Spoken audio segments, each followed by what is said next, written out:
Monsieur le Président du CNT, Mesdames et Messieurs les Présidents des institutions républicaines, Mesdames et Messieurs les conseillers nationaux,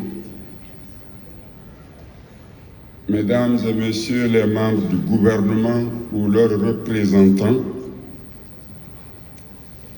distingués invités, distingués leaders religieux de Guinée, auguste assemblée. Ce forum est un heureux moment de concertation et de sensibilisation pour la réussite de la transition dans l'intérêt supérieur du peuple de Guinée. Parce qu'il offre l'opportunité aux chefs religieux d'échanger des idées et d'examiner les questions qui sont vitales pour notre pays en proie à des crises sociopolitiques récurrentes. Crises sociopolitiques qui sont de véritables freins pour notre développement. Pour cette raison, il convient d'exprimer au président du CNT et aux conseillers nationaux notre profonde gratitude et nos vifs remerciements pour l'organisation de ce forum.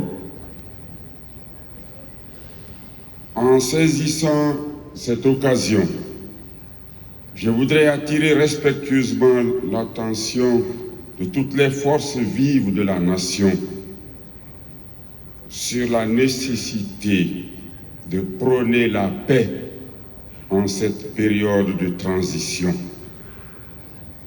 Je voudrais surtout inviter respectueusement le gouvernement et la classe politique à utiliser toutes leurs forces pour mettre fin aux crises récurrentes qui sont un véritable frein, de véritables freins pour notre développement.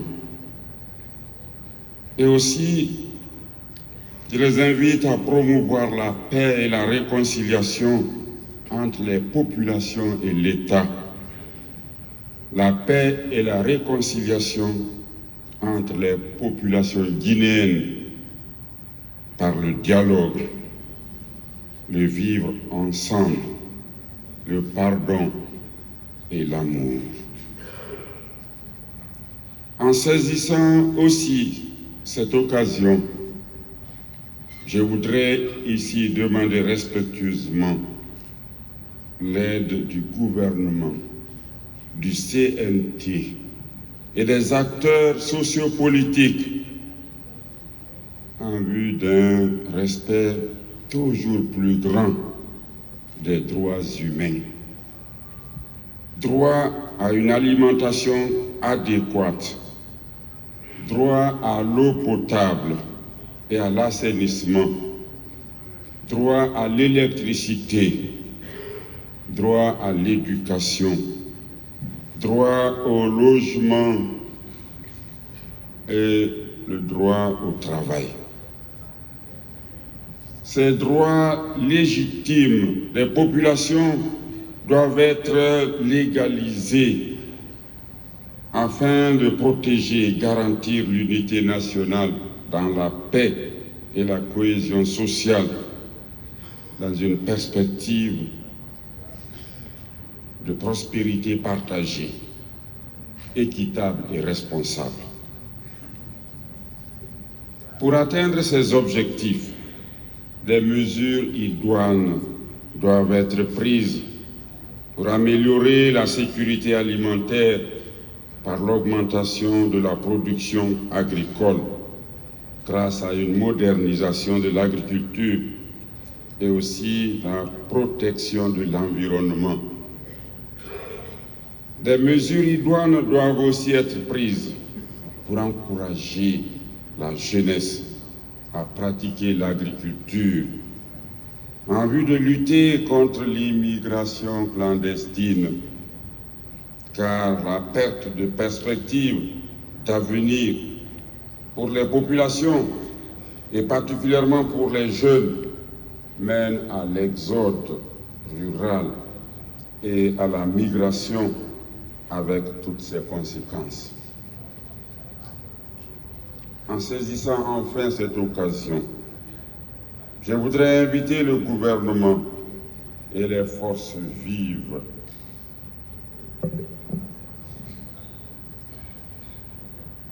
à s'engager davantage pour la paix, la justice et l'équité sociale, l'égalité du genre, la santé publique et la lutte contre le changement climatique.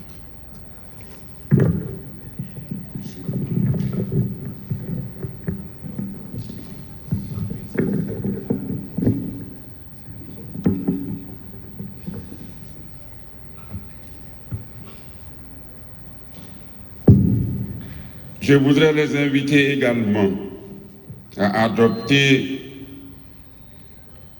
de bonnes stratégies politiques qui favorisent le vivre ensemble en luttant contre les inégalités, les ségrégations, les injustices, la corruption, le favoritisme et la mauvaise répartition des richesses du pays. Un souhait pour terminer. J'exprime le souhait que ce forum de concertation devienne une réelle contribution au renforcement des collectivités décentralisées et qu'il permette d'interpeller le gouvernement et le CNT pour l'amélioration des politiques et des textes législatifs avec l'implication des leaders religieux et des chefs coutumiers pour une gouvernance inclusive, progressiste, juste et adéquate, tant dans les collectivités décentralisées qu'au niveau national.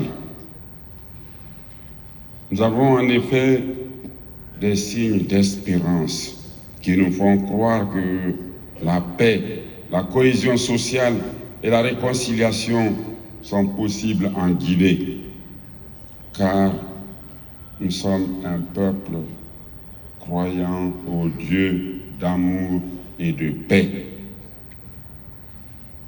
En notre qualité de religieux, notre désir est d'apporter notre contribution pour la résolution pacifique des crises récurrentes qui secouent notre pays et de mobiliser toutes les couches sociales pour le développement socio-économique de la nation. C'est pourquoi j'exhorte toutes les forces vives du pays à privilégier le dialogue inclusif et la concertation pour le règlement de nos conflits. Et j'encourage la mise en place de mécanismes endogènes pour la réconciliation et la consolidation de la paix et de la cohésion sociale. Pour l'atteinte de ces objectifs, je soumets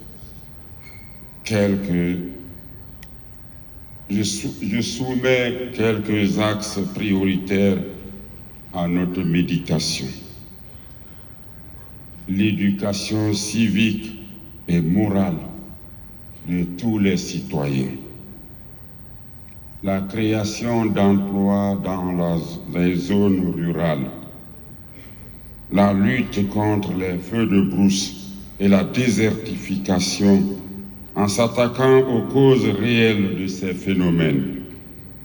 l'intensification des campagnes de reboisement, la mise en place d'un organe technique indépendant de gestion des élections, la mise en place d'une politique de consommation des produits locaux, la réduction drastique du nombre de partis politiques, l'encouragement au travail de la commission de répression des infractions économiques et financières, CRIEF, l'intensification de la lutte contre la corruption et l'impunité sous toutes ses formes, la pratique de la bonne gouvernance, le respect strict de la loi, car la garantie d'une paix durable, c'est la loi. La mise en place de la commission Vérité et Réconciliation en vue de soulager les victimes de notre passé douloureux et de permettre la réconciliation des fils et filles de Guinée. Que Dieu bénisse la Guinée et ses habitants. Amen. Je vous remercie.